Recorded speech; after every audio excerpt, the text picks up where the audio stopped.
السلام علیکم دوستوں، میرا نام ہے محمد احسان اور آپ دیکھ رہے ہیں اقرا ٹی وی۔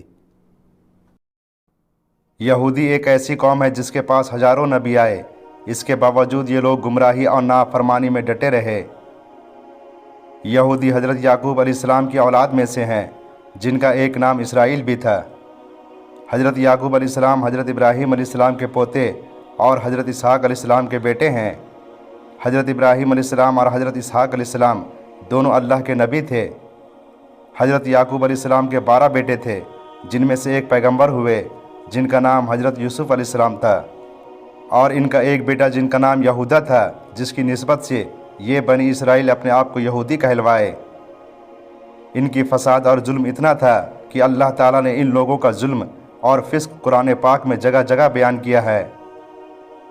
جب حضرت سلیمان علیہ السلام کے بعد بنی اسرائیل کی سلطنت 2 حصوں میں بٹ گئی، ایک یروشلم کی دولت یہودیہ اور دوسری سیریا کی دولت اسرائیل، تو ان میں آپسی لڑائی کا سلسلہ شروع ہوا اور نوبت یہاں تک کہ آئی کہ یہودیوں کی ریاست نے اپنے ہی بھائیوں کے خلاف دمشق کی ارامی سلطنت سے مدد مانگی۔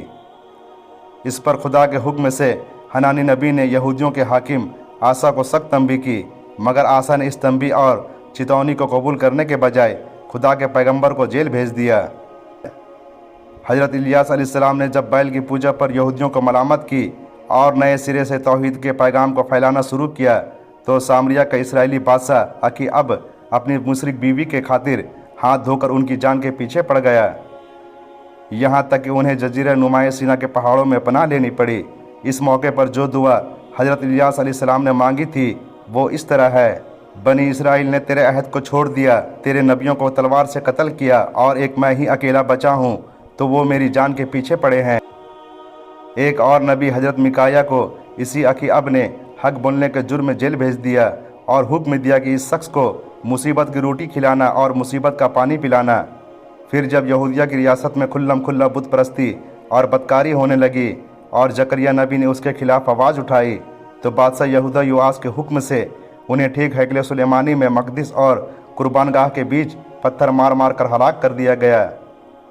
اس کے بعد سیریا کی اسرائیلی ریاست آسوریوں کے ہاتھوں ختم ہو چکی تھی اور یروشلم کی یہودی ریاست کے سر پر تباہی کا طوفان تلا پڑا تھا، تو یامریہ نبی نے اپنے قوم کی گراوٹ پر ماتم کرنے لگے اور انہوں نے پکارنا شروع کیا کہ سنبھل جاؤ ورنہ تمہارا انجام سامریا سے بھی برا ہوگا۔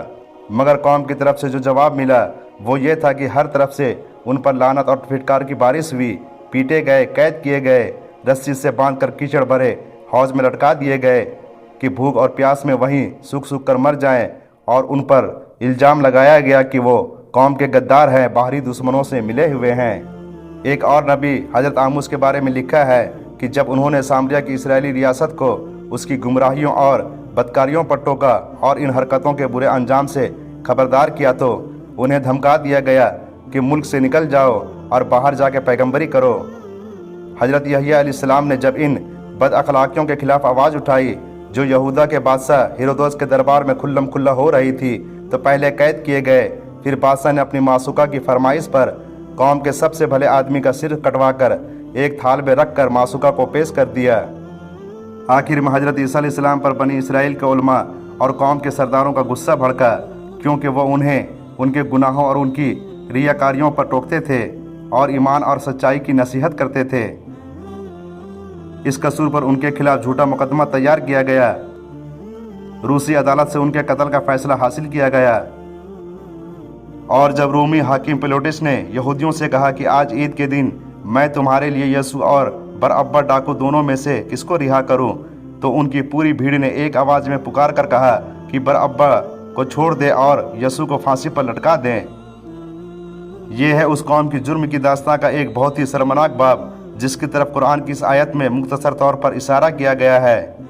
یاد کرو جب موسیٰ نے اپنی قوم کے لیے پانی کی دعا کی تو ہم نے کہا چٹان پر اپنی لاٹھی مارو، اس سے 12 چشمے نکلے، اور ہر قبیلے نے جان لیا کہ کون سی جگہ اس کے پانی لینے کی ہے۔ اس وقت یہ ہدایت کر دی گئی تھی کہ اللہ کی دی ہوئی روزی کھاؤ پیو اور زمین میں فساد نہ پھیلاتے پھرو۔ اے بنی اسرائیل، میرے اس احسان کو یاد کرو جو ہم نے تمہارے اوپر کیا، اور اس بات کو کہ ہم نے تم کو دنیا والوں پر فضیلت دی، اور ہم نے تم پر بادل کا سایہ کیے رکھا اور تم پر منا و سلوہ نازل کیا اور کہا کہ جو پاکیزہ رزق ہم نے تمہیں بخشا ہے اسے شوق سے کھاؤ اور پیو۔ اس کے باوجود یہ لوگ اللہ کی دی ہوئی نعمت کا انکار کرتے رہے اور اس سے روگردانی کرتے رہے۔ یہ لوگ اللہ کے پیغمبروں کا انکار اور انہیں قتل کرتے رہے، اور یہ نافرمانیاں کر کے انہوں نے اللہ کا کچھ نہیں بگاڑا بلکہ وہ خود اپنی جانوں پر ہی ظلم کرتے رہے۔ اب یہ ظاہر ہے کہ جس قوم نے اپنے فاسق اور فاجر لوگوں کو سرداری اور بادشاہی کے لیے اور اپنے نیک اور بھلے لوگوں کو جیل اور پھانسی کے لیے پسند کیا ہو تو اللہ تعالیٰ اس کو اپنی لعنت کے لیے پسند نہ کرتا تو آخر اور کیا کرتا۔ اس قوم کو جب کبھی اس دنیا میں اللہ تعالیٰ نے حکومت دیا ہے تب اس قوم نے اس دھرتی پر فساد پیدا کیا ہے اور پھر انہیں ذلت اور رسوائی کا سامنا کرنا پڑا ہے۔ آج یہ قوم فلسطینی مسلمانوں پر ظلم کر رہا ہے اور اپنے آپ پر غرور کر رہا ہے۔